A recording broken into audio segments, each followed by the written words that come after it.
rabbil alamin. Allahumma shalli wa sallim ala sayyidina Muhammadin wa ala alihi wa sahbihi ajma'in.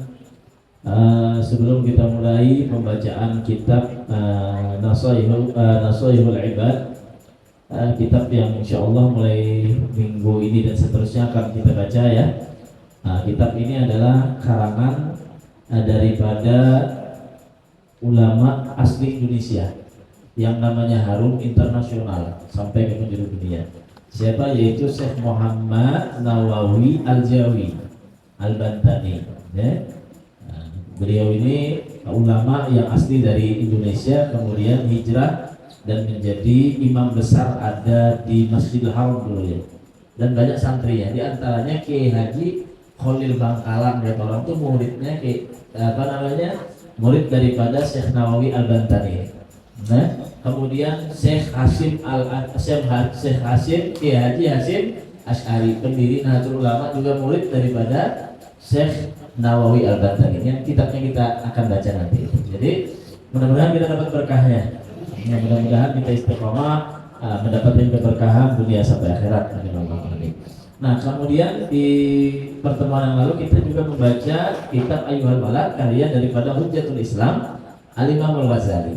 Ya, yang banyak artinya banyak di antara karangan Al-Imam Al-Ghazali itu Ayyuhal Walad, Bidayatul Hidayah, Minhajul Abidin, kemudian apalagi nanti Ihya Ulumuddin, banyak ya kitab-kitab yang klasik yang dikarang oleh Al-Imam Al-Ghazali, seorang sufi, seorang pemikir Islam yang luar biasa, ahli ibadah. Kemudian orang yang bisa menyetarakan antara zahir dan batin, bukan zahir atau batin saja, tapi zahir dan batin. Maka kita belajar daripada orang-orang soleh itu yang kita ambil manfaatnya. Kenapa? Karena kita gak bisa ketemu dengan beliau langsung belajar, tapi tidak terputus hubungan kita dengan beliau dengan kitab.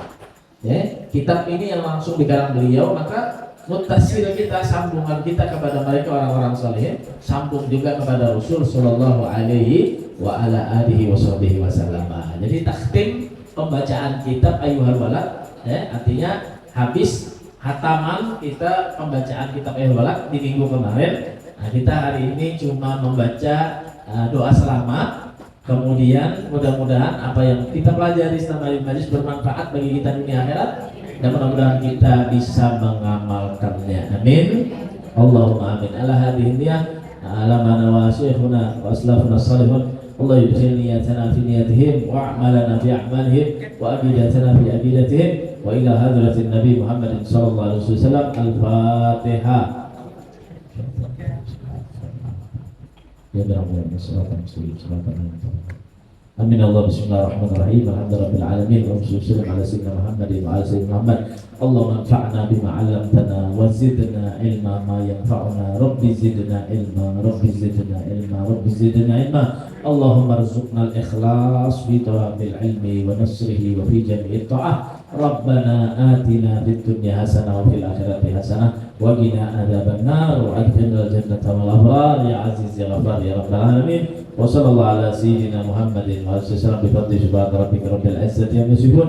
Wassalamu ala mursalin walhamdulillahi rabbil alamin. Al-Fatihah. Bila ta'allum wa ta'lim, dzikr wa dzikr wa intibah. Usul sahih pada kitab Al-Imam Muhammad Nawawi Al-Bantani wa Syekh Ibn Hajar Al-Asqalani wa Syekhna Mu'allim khususan Abdullah bin Muhammad Al-Haddad Al-Muhammad bin Rasul Habsyi wa ila hadratin Nabi Muhammad sallallahu alaihi wasallam. Al-Fatihah.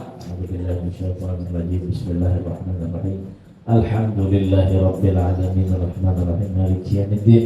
Iyyaka na'budu wa iyyaka nasta'in. Ihdinas siratal mustaqim, siratal ladzina an'amta 'alaihim ghairil maghdubi 'alaihim waladdallin. Amin. Radhiyallahu ankum wa qala radhiyallahu ta'ala anhu warḍah. Qala mu'allif rahimahullah wa nafa'ana bihi wa bi jami'i ulumihi fid dharain. Amin. Assalamualaikum warahmatullahi wabarakatuh. Bismillah, alhamdulillah, wassalatu wassalamu ala rasulillah Sayyidina wa maulana Muhammadin ibn Abdillah wa ala alihi wa sahbihi wa mawalah wa la hawla wa la quwwata illa billah. Alhamdulillahilladzi ja'ala al-ilma arfa'a as-sifatil kamaliyah wa ashhadu an la ilaha illallah wahdahu la syarika lahu alladzi khassa man syaa min ibadihi bil ma'azil al-hikmiyah وأشهد أن محمدا عبده ورسوله الذي خصه تعالى بجميع كمالات العبودية. وصلى الله على سيدنا محمد الذي ملأ الله تعالى قلبه من جلاله الأعلى جل وعلا، وعينه صلى الله عليه وسلم من جماله الأسنى، وصار مسرورا منصورا، وعلى آله وأصحابه والسالكين على نهجه فنالوا خيرا وافيرا. أما بعد، فيقول المرتجي غافر المساوي محمد النواوي بن عمر الجوي: هذا شرح وضعته على الكتاب المشتمل على المواعظ للعلامة الحافظ الشيخ شهاب الدين أحمد بن علي بن محمد بن أحمد الشافعي الشهير بابن حجر العسقلاني ثم المصري تغمد الله تعالى برحمته، آمين يا رب العالمين. وسميته نصيحة العباد في بيان ألفاظ منبهات على الاستعداد liyaumil mi'ad. Nah, di sini beliau mengucapkan pujian, kemudian beliau menyebutkan bahwasanya ilmu itu adalah sepaling baiknya, sepaling tingginya sifat yang Allah berikan kepada hamba-hambanya. Jadi sifat yang paling baik Allah berikan kepada hambanya, paling tinggi derajatnya adalah orang yang mempunyai ilmu. Ya. Kemudian beliau mengucapkan syahadah, asyhadu an la ilaha illallah, tidak ada Tuhan kecuali Allah Subhanahu wa taala, yang mana Allah itu memilih daripada hamba-hambanya yang menjadi atau yang memiliki ahli-ahli hikmah. Ya, memiliki hikmah. Ada juga orang itu yang senang berbicara dengan bicara hikmah, duduk dengan mereka orang-orang salihin itu, istilahnya kita adalah menimba ilmu secara tidak langsung kepada Nabi kita Muhammad SAW. Karena duduk dengan orang salihin itu kita mendapatkan ilmu yang tanpa kita belajar itu kita sudah mendapatkannya. Kenapa? Karena kita melihat duduknya bagaimana orang soleh, itu ilmu bagi kita. Berdirinya bagaimana orang soleh, itu ilmu bagi kita. Minumnya orang soleh, ya Pak, itu ilmu bagi kita. Nah, walaupun kita tidak belajar langsung, tapi cuma duduk. Nah, makanya itu ada orang-orang yang mendapatkan hikmah-hikmah itu dari Allah Subhanahu wa taala, yang memang Allah ciptakan orang tersebut untuk menjadi atau untuk mendapatkan orang lain hikmah darinya. Ada, ya? Minum tangan kanan bebacaan. Kadang kita minum lupa bebacaan karena duduk lawan orang soleh, sidin minum bebacaan tangan kanan lalu ingat. Nah, kan gitu. Nah, gitu ya. Jadi apa yang dibaca, zikir, istighfar, dulu orang soleh itu semua yang kita dapat itu adalah hikmah, adalah kebaikan. Nah, maka duduk dengan mereka atau apalagi mengkaji kita orang-orang soleh, orang-orang ahli hikmah yang Allah sudah pilih khususkan kepada mereka tadi itu ada. Ya. Wa asyhadu anna Muhammadan abduhu wa rasuluh, dan bersaksi bahwasanya Nabi Muhammad itu adalah utusan Allah yang Allah khususkan dengan kesempurnaan yang ada daripada hamba-hambanya itu ada di dalam diri Nabi kita Muhammad sallallahu alaihi wasallam. Jadi kalau kita melihat akhlak yang baik sumbernya adalah Nabi kita Muhammad. Kalau kita mau melihat amal yang terbaik adalah amalnya Nabi kita Muhammad. Kalau kita ingin melihat apa saja, belajar apa saja, maka yang terbaik itu sumbernya Allah ciptakan siapa? Nabi kita Muhammad sallallahu alaihi wasallam. Ya. Khususnya lagi kita yang berada di akhir zaman. Krisis, Pak, orang yang di akhir zaman ini krisis. Krisis apa? Krisis pedoman hidup. Yang mana yang viral itu yang diupati akhir zaman, bro. Nah, yang mana yang viral dicari yang viral-viral aja diupati. Sehingga bilanya berbeda dengan dia, maka dia mudah untuk menjatuhkan orang lain. Maka dia menghujat pada orang lain. Maka dia akan menghina kepada orang lain. Ya. Ketika dia tersinggung satu dengan yang lainnya, maka dia akan mendolimi satu dengan yang lainnya. Zaman kita sudah berada di satu zaman yang semacam itu. Pecah belah, kadang gelas lawan piring aja pecah belah, agama pecah belah, dikotak-kotakan, ulama-ulama dipisahkan dengan habaib, ustadz dengan ustadz ribut satu dengan yang lainnya, pengajian dengan pengajian yang lain, tuding-tudingan, sesat-sesatan satu dengan yang lainnya. Jadi zaman kita ini sudah berada di zaman yang sangat kurang panutan, pedoman yang diikuti oleh orang-orang banyak. Ya?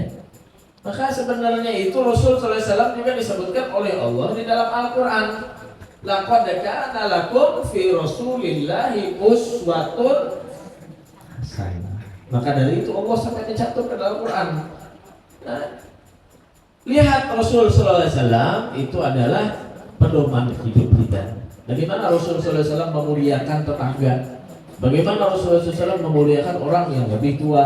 Bagaimana Rasul sallallahu alaihi wasallam menyayangi orang yang lebih muda? Bagaimana Rasul sallallahu alaihi wasallam melakukan menghormati, memuliakan wanita, perempuan? Nah, maka seorang laki-laki kalau dia ingin nikah tidak belajar dengan hal tersebut, maka dia akan menjadi lelaki yang menginjak-injak dengan harkat seorang perempuan. Seorang perempuan juga kalau dia sudah nikah, dia nggak belajar dengan akhlaknya Nabawi, dengan panutan Rasul sallallahu alaihi wasallam, maka dia akan menjadi istri yang lancang dan berani kepada suaminya. Seorang anak akan kurang ajar kepada orang tuanya apabila dia tidak berpedoman kepada Rasulullah sallallahu alaihi wasallam. Orang tua tidak menunaikan hak-hak anaknya kalau dia juga tidak mengetahui bagaimana pedoman yang diajarkan oleh Nabi kita Muhammad sallallahu alaihi wasallam. Makanya zaman Nabi itu dulu sebelum Rasul sallallahu alaihi wasallam diutus disebut zaman jahiliyah. Zaman kebodohan, dan tokohnya yang paling bodoh itu yang paling hebat. Siapa tokohnya, Bu? Mbak? Abu Jahal. Abu Jahal itu paling bodoh. Nah, ya, itu yang menjadi tokohnya. Subhanallah. Perempuan itu kalau lahir ayahnya ibunya bingung, malu. Kalau punya anak perempuan malu. Kenapa? Karena perempuan itu nanti akan jadi pemuas syahwat dan nafsu para lelaki nantinya kalau dewasa. Makanya abahnya itu bila si anak babinian supan daripada supan enak, ya kita bunuh aja sudah. Nah, itu orang jahiliyah. Sebenarnya supannya bujur, tapi cara menghilangkan rasa malunya itu salah, begitu ya. Nah, itulah orang jahiliyah. Nah, itulah orang jahiliyah. Supan anak tuh kena kalau bina tua jadi pemuas atau menjadi syahwat daripada lelaki-lelaki, dianggap remeh ya perempuan itu. Malu aja ini, akhirnya dibunuh anaknya waktu kecil. Orang sekarang kadang diharadu anaknya sampai ke Tuhan, anaknya diampiki, disuruh supaya apa? Jadi orang-orang yang tidak benar, tanpa ada rasa malu. Nah, ini jahiliyah lagi daripada jahiliyah zaman Rasul sallallahu alaihi wasallam. Ya. Intinya itu ada rasa malunya mereka tadi itu. Nah, akhirnya dengan turunnya Rasul sallallahu alaihi wasallam sebagai pedoman, ya Allah Subhanahu wa taala jadikan itu Rasul sallallahu alaihi wasallam sebagai ikutan mereka. Nah, sebagai ikutan mereka, bagaimana Rasul sallallahu alaihi wasallam memuliakan seorang perempuan, menjaga hak-haknya perempuan. Ya. Kenapa? Karena seorang perempuan itu adalah ibu daripada kalian semuanya. Seorang nabi pun dia lahir daripada rahim seorang ibu. Apabila kalian itu merendahkan harkat perempuan, maka kalian merendahkan ibu kalian juga. Begitu ya? Nah, itu Islam mengangkat daripada harkat martabat perempuan. Tapi kalau orang yang mengerti dengan atau belajar dengan bagaimana pedoman yang diajarkan oleh Rasul sallallahu alaihi wasallam, maka dia akan menjadi orang yang memuliakan kepada perempuan, begitu ya. Nah, jadi ada serta-merta tadi itu dari kita dibunuh, disakiti, ya, ditindas, ya, seperti orang-orang jahiliyah pada dulunya. Ya. Nah, jadi Rasul sallallahu alaihi wasallam itu adalah sebaik-baik hambanya Allah Subhanahu wa taala. Sallallahu alaihi wasallam Allah ghaibahu min jalalihi ta'ala. Kemudian Allah Subhanahu wa taala itu memenuhi hatinya Rasul sallallahu alaihi wasallam daripada keagungan yang Allah taala berikan. Dan memilih daripada Rasul daripada min jamalihi, daripada keindahan-keindahan yang Allah, keistimewaan yang Allah berikan kepada Nabi kita Muhammad. Fasara masruran mansura. Maka Rasulullah itu menjadi orang yang masruran, ya. Dia itu menjadi orang yang disenangi. disenangi itu Nabi kita Muhammad SAW, mansuran. Nah, kemudian juga ditolong itu Nabi kita Muhammad SAW. Wa ala alihi wa ashabis sadiqin, dan kepada sahabat dan keluarganya, dan kepada orang-orang yang berjalan di dalam ini metode perjalanan wa nalu khairan wafirah. Mudah-mudahan mudahan kita semua mendapatkan kebaikan yang banyak. Amin Allahumma amin Allahumma amin. Amma ba'd, setelah itu fayaqul Murtadhi Ghafral Musawi disebutkan dalam kitab ini adalah Syekh Muhammad An-Nawawi bin Umar Al-Jawi. Beliau menerangkan tentang ini kitab yang terkandung di dalamnya nasihat-nasihat yang datang daripada Syekh Al-Alama Al-Hafidh Syihabuddin Ahmad bin Ali bin Muhammad bin Ahmad Asy-Syafi'i Asy-Syahir Ibn Hajar Al-Asqalani. Jadi beliau menerangkan perkataan, begitu juga dengan nasihat-nasihat yang diambil beliau daripada Imam Ibnu Hajar Al-Asqalani, ahli hadis, ya ahli hadis. Di antara lagi karangannya yang sangat terkenal itu Fathul Bari, ya Fathul Bari, ya. Sumal Misri taqabbalallahu taala bi rahmatihi, amin. Mudah-mudahan beliau semua mendapatkan rahmat dari Allah, amin Allahumma. Lalu kitab ini diberi nama Nasaihul Ibad, ya, fi bayani al-fadil munabbihat ala al-isti'dad li yaumil mi'ad. Nasihat-nasihat kepada hamba-hamba Allah dengan menyebutkan lafaz-lafaz yang jelas untuk persiapan kita menuju negeri akhirat. Persiapan kita menuju negeri akhirat. Apa yang kita siapkan ini kita dibahas oleh beliau. Ikan perlu ini. Nah, sama kita nak batulakan tuh. Karena disiapkan. Nah, tas siapkan. Apalagi disiapkan obat-obatan siapkan. Apalagi siapkan duit disiapkan. Anak kalau yang pakai kendaraan bensin diisi, ban-bannya dicek. Nah, gitu ya seberat tuh. Kenapa? Karena sebentar lagi kita ingin jalan. Waktu berjalan, waktu kita sebentar lagi akan tiba untuk jalan, begitu ya. Nah, lagi di ruang apa namanya ini kalau kita naik pesawat ya? Ruang tunggu lah bu. Maka lagi pengumuman pula. Nah, lagi pengumuman aja lagi. Pesawat jurusan Banjarmasin Surabaya, silahkan naik ke pesawat. Dan iya sudah tuh. Maka kan ada istilah tertinggal ya lah. Ada istilah tertinggal tambah wawasan berapaan. Maka bila sudah naik ke pesawat kita kawal lagi babulik kita kawal lagi. Maka harus siap-siap kita apa yang kita bawa. Nah, apa yang kita bawa yang penting-penting aja. Nah kan itu tuh. Yang penting-penting aja. Kita naik pesawat apa yang bawa? Kulkas dibawa lah. TV dibawa lah. Sanggiti urang mana guys? Jangan awe yang ringan-ringan aja, baju nepina nyaman aja, ngalih begamis kena ngalih ya, membawa pakai baju kaos aja, itu kayaknya pakai yang selembar aja, dah itu lagi bawa bajunya yang sedikit aja, jangan banyak tas, jangan banyak koper. Kayaknya bila sampai Jakarta hanya batu tukar baju kayak itu loh. Jadi bawanya yang ringan-ringan aja supaya nyaman, bawaannya nyaman. Apa yang banyak dibawa? Duitnya. Gitu ya. Jadi kita pilih yang penting-penting untuk dibawa bepergian nih. Apa yang penting-pentingnya? Yang ada pentingnya aja tapi diurusi. Dan tapi dipikirkan, kayak apa? Mau lihat ke Surabaya, kulkas kita tinggal, Pak. Tinggal kulkas. Dia pikirkan apa? Mau lakian biasanya Maroko jangan sampai tertinggal aja. Misalkan. Atau apa yang perlu dibawa? Kebutuhannya masing-masing, begitu ya. Nah, kita akan berangkat ke negeri akhirat. Banyak kata Syekh Muhammad Nawawi Al-Bantani, saya sini mengarangkan kitab nasihat, mau'idhah bahasanya yang aku siapkan ini untuk menuju negeri akhirat. Apa yang perlu kita siapkan sedini mungkin. Jangan menghadang karena di rumah sakit Bentos, jangan. Sedini mungkin Jasidin. Ya, sedini mungkin. Jangan kaina karena kaina itu adalah pintu syaitan. Di setan kaina gin. Awal aja kaina di setan. Ada aja yang lain. Nah, semua ada kisahnya kok. Yang kisah anak menebang pohon. Nah, menebang pohon. Di setan ada aja yang lain. Ya nanti. Ada aja yang lain di setan. Itu lain tugas ikan.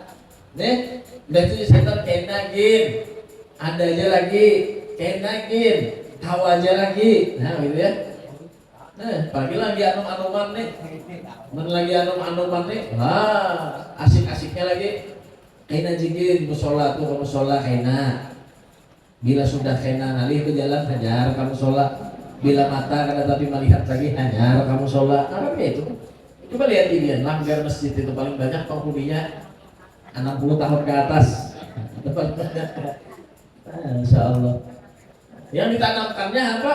Kalau muda koya-koya, hendaknya tua kaya raya, mati masuk surga. Itu kehendaknya. Masya Allah. Nah, jadi sedini mungkin kata Imam Muhammad An-Nawawi agar kita itu menyiapkan bekal kita untuk di perjalanan, karena kita ini sebentar lagi akan menjalani itu dan tidak ada yang tahu, tidak ada yang tahu. Yang masalah yang tahu ini yang repot. Kalau misalkan sudah di antrian nggak apa-apa, ini nggak ada yang tahu. Kadang yang sudah ngantri kedahuluan sama yang belum ngantri. Umur usianya 17-18 tahun, lagi asik-asiknya main game, lagi asik-asiknya main kumpul nongkrong-nongkrong, di kafe dan semacamnya.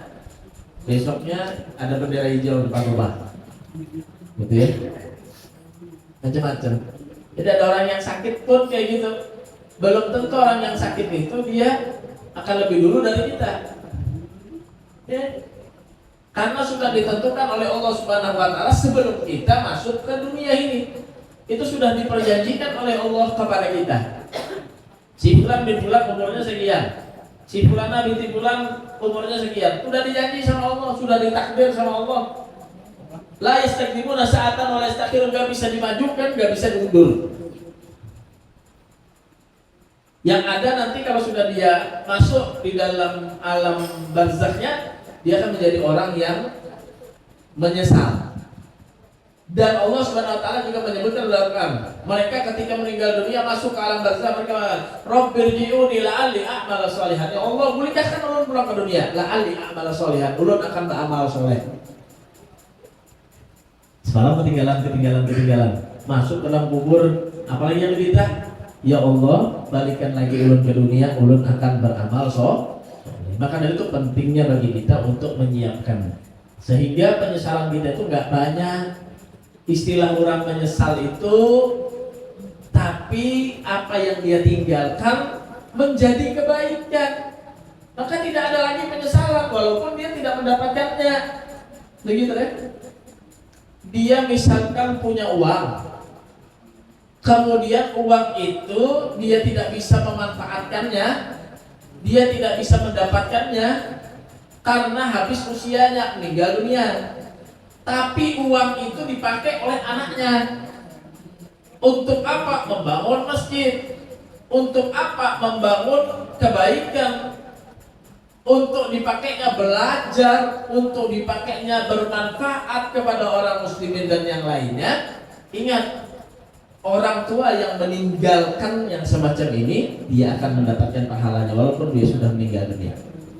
Begitu juga dengan orang-orang solehin, sama. Dia meninggal dunia, tapi dia meninggalkan kitabnya, dia meninggalkan rotibnya, dia meninggalkan wiridnya, dia meninggalkan ilmunya. Beliau sudah meninggal dunia, tapi apa yang dia tinggalkan menjadi manfaat bagi dia nanti di akhirat. Begitu ya. Berbeda halnya orang yang dia meninggalkan kepada orang lain dengan keburukan, maka kebalikan yang akan dia dapatkan.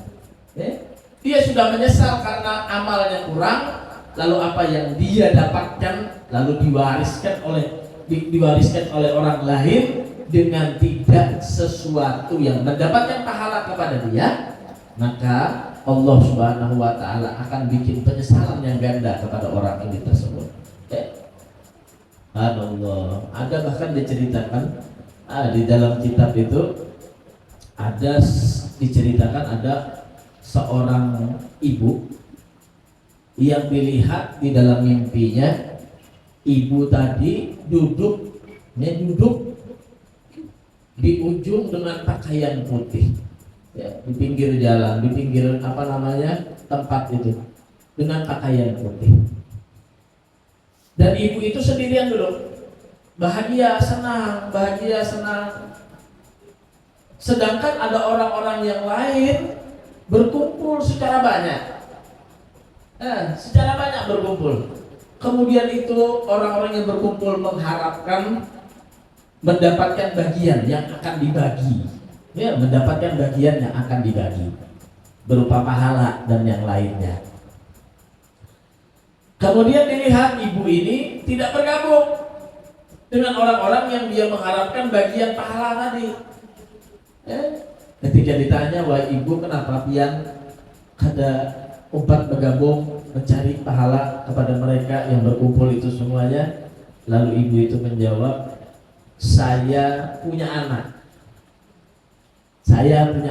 dan alhamdulillah anak saya menjadi anak yang soleh. Saya didik anak-anak mulai dari kecil, saya didik agar dia menjadi orang yang soleh. Saya sekolahkan dia menjadi orang yang soleh, orang yang beramal dengan ilmunya. Ketika saya meninggal dunia, saya nggak perlu lagi, karena sudah banyaknya pahala yang dikasih oleh anak saya karena sebab kesolehannya. Jadi anak itu bisa bermanfaat dengan ilmunya, dengan kesolehannya, dengan doanya. Maka kalau kita nggak ada anak yang soleh, harta, banyak kata Nabi Muhammad SAW, perkara yang tidak terputus walaupun kita sudah meninggal dunia, pertama adalah harta atau sedekah jariyah. Kita bersedekah. Sedekah itu kita sumbangkan selama dimanfaatkan oleh orang lain. Harta yang kita sumbangkan tadi itu, maka pahalanya akan mengalir terus sama kita. Pertama. Yang kedua, anak yang soleh. Nah, anak yang soleh, selama anak itu soleh, ya da'ulahu, kemudian dia mendoakan kepada orang tuanya. Ya, Bu, kalau pagi itu Bu, 7 makan apa pian? Makan apa 7 pagi? Untuk kan si meninggal. Pian meninggal, anak pian datang ke kuburan. Oh, mak, ini ada untuk mak tak makan lagi lah, Bu. Nah, ada. Tapi anak pian datang, Al-Fatihah, jangan anak pian. Al-Fatihah kayak gitu.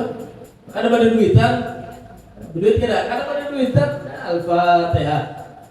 Pian yang ada dalam kubur mendapatkan pahala, bahagia, senyum. Kenapa? Beisi anak nangso oleh begitu ya. Kada bakal terputus, ya. Awaladin saleh yad'ula au ilmin yuntafa'u bi, atau kita punya ilmu lalu kita ajarkan kepada orang lain. Nah, seperti ulama-ulama kita ini. Beliau sudah meninggal ratusan tahun yang lalu, sudah meninggal. Tapi dapat terus. Beliau saat ini dapat pahala. Kenapa? Kita di majelis baca kitabnya, kita membacakan amalan yang dikarangnya. Beliau di sana mendapatkan pahala dari Allah Subhanahu wa Ta'ala. Makanya kita belajar dari orang-orang solehin itu menjadi orang yang bermanfaat. Menjadi orang yang bermanfaat. Untuk apa? Untuk agama, untuk akhirat kita. Bermanfaat untuk akhirat kita. Ini wa sallallahu alaihi manfa'ana bil muslimin wa ja'alhu dakhilatan ila yaumiddin. Amin. Bismillahirrahmanirrahim. Nah, beliau memulai dengan kalimat bismillahirrahmanirrahim. Wa tusannu inda ibtida'i kulli umurin ghairi muhaqqirat. Bismillahirrahmanirrahim itu disunnahkan membacanya inda ibtida' kulli umurin, setiap perkara ghairi muhaqqirat, yang tidak dianggap remeh atau bukan perkara yang tidak penting. Jadi sunnah membaca bismillah apa aja tuh? Duduk berbismillah, berdiri berbismillah, pakai sandal berbismillah, melepas sandal berbismillah, pakai baju berbismillah, pakai kerudung berbismillah, hendak minum berbismillah, makan berbismillah. Bisa kan dulu dikisahkan ada 2 setan yang mengumpati manusia. Ujar Abu Hurairah, 2 setan mengumpati manusia. Setan seiko mengumpati manusia yang ini lamak banar setannya. Yang seikung setannya lagi mengumpati si fulan seikung ini kurus banar setan. Amin. Akhirnya setan pada setan betamuan bepander. Kenapa jadi kam lamak banar? Oh jangan setan ikam bang. Kenapa jadi kurus banar? Ujar setan nang lamak nyata aku lama. Aku umpat lawan orang bila makan kada bismillah umpat juga aku makan. Bila minum kada bismillah umpat juga aku minum. Apa saja yang dia kerjakan dia tidak mengucapkan bismillah. Bahkan dia berhubungan suami istri kada mengucap bismillah umpat juga aku di setan. Masya Allah. Banyak lamak ban awak punya setan nyamam. Mengumpati orang dan kada bisa mengucap bismillah. Ujar setan nang kurus bah tak salah umpati sekalinya aku tak umpati orang yang ketujuh membaca Bismillahirrahmanirrahim. Bahkan di dalam kitabnya yang lain Syekh Nawawi Al-Bantani menyebutkan dalam kitabnya Uqudul Liddan, Uqudul Liddan dia menyebutkan ada seorang perempuan yang memiliki suami yang zalim, suami yang kasar, suami yang tidak soleh, akan tetapi istrinya orang baik, orang soleh, orang soleha istrinya tadi. Nah, seorang perempuan soleha ini apa saja yang dia kerjakan perkara yang baik selalu memulainya dengan Bismillahirrahmanirrahim. Suatu ketika kata Syekh Nawawi Al-Bantani, suaminya yang zalim tadi itu dia ingin menguji kesabaran istrinya. Ajar kita ya, biasa sudah kasar. Hari ini biar lakinya aku uji biniku nih, bujur kadang ini, solehah ada laki. Nah, akhirnya suami tadi itu memasukkan barang sampah, dimasukkan dalam plastik, dalam wadah, kemudian digulung-gulung, diikatnya oleh lakinya tadi. Sudah masuk ke rumah nang laki tadi, oi biniku, kayak biasa kasar bapander. Simpankan barang kunilah, buat dalam lemari, jangan sampai hilang. Bila hilang, awas jadi kamu. Nah, padahal nang digulung-gulung tadi babok sampah, boleh. Allah, digulung-gulung sampah. Akhirnya masukkan dalam lemari, jangan sampai hilang. Akhirnya hilang, awas jadi itu benda berharga benar. Jangan laki tadi. Aja bininya inggih, masukkan lemari sinilah, dikuncinya lah bininya, dijaga tadi dikunci lah bininya. Pas esok paginya ujar nang laki, nah ini wajahnya ikan, belum hati nang laki, ya, umama ikan hari ini lakinya, di kiaunya bininya pas pagi, sini, ambilkan nang semalam ikan simpan tadi, awas sudah ada ikan. Kenapa jadi lakinya mengucapkan itu? Karena pada malam hari ya, Pak, yang ada di dalam lemari itu tadi itu dibuka, diambil oleh lakinya, dibuangnya. Jadi lemari tadi ada kan? Ada. Pas paginya di kiaunya bininya, ambilkan ada, awas dia kan. Sudah tahu nang laki ini macam umamai kan jangan lagi. Sekalinya dibukanya kuncinya. Tapi membuka kunci lawan apa? Bismillahirrahmanirrahim. Sekalinya dasar ada isinya. Wah dengan laki ini sakti biniku. Jadi nang bini ada aku nang sakti itu Bismillahirrahmanirrahimnya. Lain bininya nang sakti.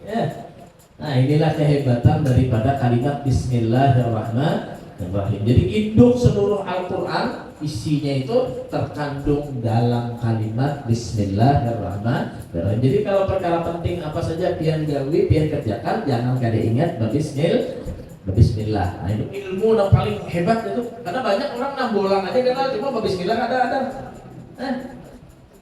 Bolang kenal, lolos pesantren, gamis, hebat ini macam-macam, hadis, hafal Quran, hafal. Sekali makan kan yang Bismillah.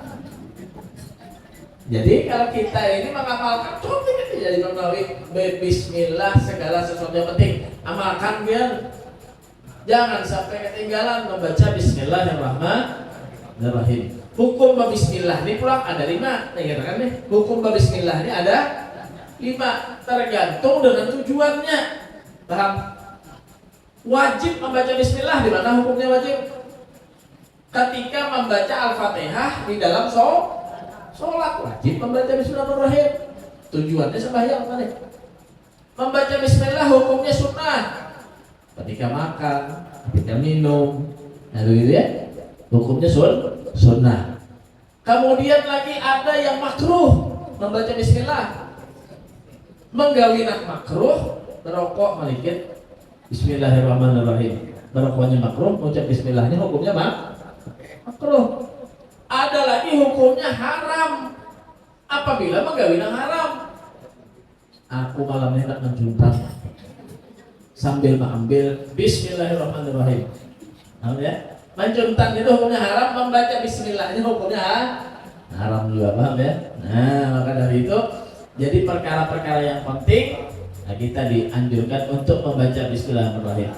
Fa in talaqaha fi awaliha, nah kalau kita ketinggalan di awalnya, kadinya turun dia tadi minum bismillah, kadinya makan tadi bismillah, kadinya pakai sandal bismillah, kadinya pakai baju bismillah. Nah, misalkan begitu ya. Ata biha bi asnaiha, maka datangkan di tengah-tengahnya. Kada ingat, pas ingat ucap bismillahirrahmanirrahim. Cuma cara baca gini, biqaulihi bismillahi fi awwalihi wa akhirihi. Apa tadi? Bismillahi fi awwalihi wa akhirihi. Dan lagi bismillahi fi awwalihi wa akhirihi. Gitu ya. Jadi bila yang di awal bismillahirrahmanirrahim, bila di tengah hanya ingat maka mengucap bismillah fi awwalihi wa akhirih. Alhamdulillah ala kulli zaman galla au kathur au qatin hiya asban mahdudat wa hiya min abdin khas al-am was salat al-ataq min Allah min ghairihi wa ala rasulihi ashrafil khalqi wa huwa kulli ma awjada Allah ta'ala takdiri au jaa au jabatul hikmah wal bariyatil makhluqat mutlaqan allati fil ard wa hiya min akthil maradih aw min akthil khas al-am sayyidina Muhammad afdalul khalqillahi kullihim. Hadhil mustahdara fi dhihin munabbihat al-isti'dad li yaumil mi'ad ala ta'ahhubi li ajli waqtir ruju' ila Allah ta'ala.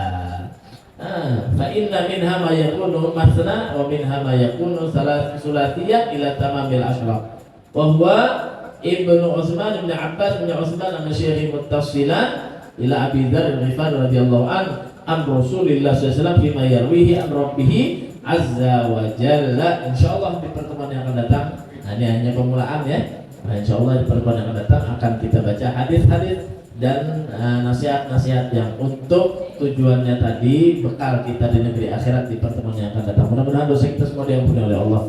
Mudah-mudahan dosa orang tua kita yang telah meninggal dunia diampuni oleh Allah, dosa keluarga kita, dosa suami istri kita yang telah meninggal dunia, anak-anak kita mudah-mudahan menjadikan anak-anak yang saleh dan salehah. Mudah-mudahan kita diberikan ilmu yang bermanfaat dunia sampai akhirat, dan mudah-mudahan kita dijadikan oleh Allah hamba-hamba Allah yang selalu taat sama Allah, selalu istiqomah dalam ketaatan kepada Allah, dan mudah-mudahan Allah Subhanahu wa taala mengabulkan segala hajat kita, berikan kesehatan kepada kita zahiran wa batinan ala hadhihi wa kulli niyatin salihah jamilah syamilah khairat di dunia wal akhirah wa ila hadratin nabi Muhammadin sallallahu alaihi wasallam. Al-Fatihah. A'udzu billahi minasyaitonir rajim. Bismillahirrahmanirrahim. Alhamdulillahi rabbil alamin arrahmanir rahim maliki yaumiddin.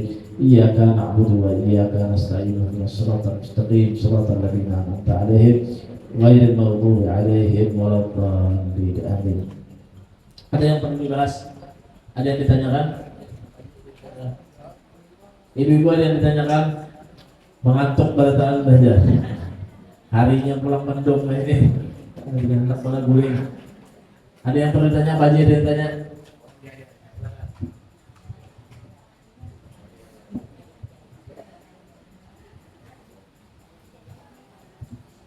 Assalamualaikum warahmatullahi wabarakatuh. Terima kasih. Ini kejadian beberapa waktu yang lalu di tempat teman kami, yaitu masalah pembagian warisan. Padahal yang menerima warisannya ada laki-laki, ada perempuan, tetapi atas kesepakatan bersama warisan itu dibagi merata.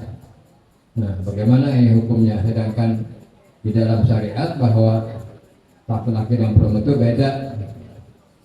eh, hitungan anunya pembagian warisan tersebut.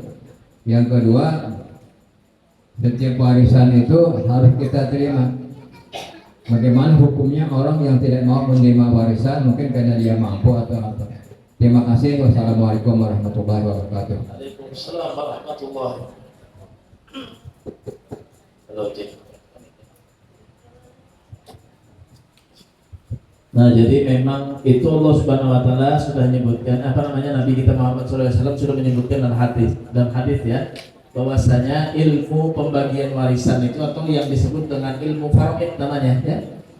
Awwalu ilmin mayunza dikatakan oleh Rasul. Ilmu yang pertama kali akan dicabut oleh Allah.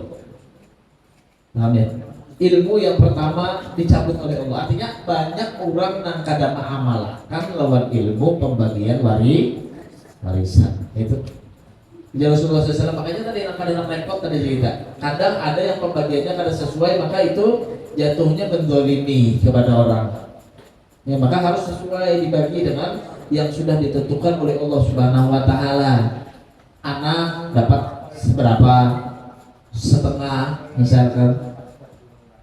Kemudian istri dapat berapa, harus dibagi benar-benar. Ya. Nah, beda halnya lagi, kadang begini, ada orang yang berumah tangga dari awal sama-sama nyari duit. Nah, ini yang menjadi kesusahan. Kalau ilmu faraid itu sebenarnya bagiannya itu gampang, karena apa? Tugas seorang laki benar-benar memberikan nafkah kepada istri. Ya, benar-benar memberikan nafkah kepada istri, dan istri benar-benar menjaga uangnya suami. Sekarang banyak istilah yang harta gono gini tadi, ya. Harta gono gini, lalu bagi-bagi. Nah, hitung-hitungan apa? Nah, jadi kayak apa? Jadi solusinya ikhlas-ikhlasan atau suluh, bahasa agama suluh. Makanya di Kementerian Agama itu juga ada penyuluhan di antaranya itu ya. Itu suluh. Nah, kalau bisa di Badan Amil Zakat atau yang itu juga menangani dengan faraid. Kalau mau secara syariat diselesaikan dengan baik, jangan sampai kita termakan hak orang lain, begitu ya. Nah, jadi yang kada mau repot tadi ya sudah bagi dua aja ya. Itu namanya berelaan. Tapi sebenarnya harus tahu berapa bagian dia baru bisa merelakan. Kalau kada tahu, kayak mana merelakan? Mesti banyak mana aja. Nah, kan kada tahu. Makanya itu lebih baik begini. Pian sampaikan, pian bawa dulu kepada orang yang mengerti dengan ilmu faraid tadi, dibagi dulu hartanya sekian, kemudian baru yang berelaan kan deh kamu. Mau banyak banget sekalinya aja karena kau berelaan ini aja. Nah, selisihnya. Nah, tapi kalau misalkan langsung ridho-ridhoan ya sudah. Ya. Intinya memang ketika kita bermuamalah apapun itu jual beli dan yang lainnya adalah ridho sebenarnya satu dengan yang lainnya. Tapi ridho itu harus diketahui. Makanya syarat jual beli pun harus melihat barangnya bagus kada, dibayar di tempat, kan begitu tuh. Syarat jual beli diantaranya. Ya. Nah kemudian disebutkan oleh ulama awal ilmu mayunza itu ilmu yang pertama kali dicabut karena banyaknya tidak ada orang mengamalkan itu karena sebab tidak adanya ulama yang kompeten di bidang faraid ini kebanyakan. Jadi banyaknya orang-orang alim ini fokus dengan ilmu ibadah, ilmu muamalah, tidak mau dengan urusan faraid, ya.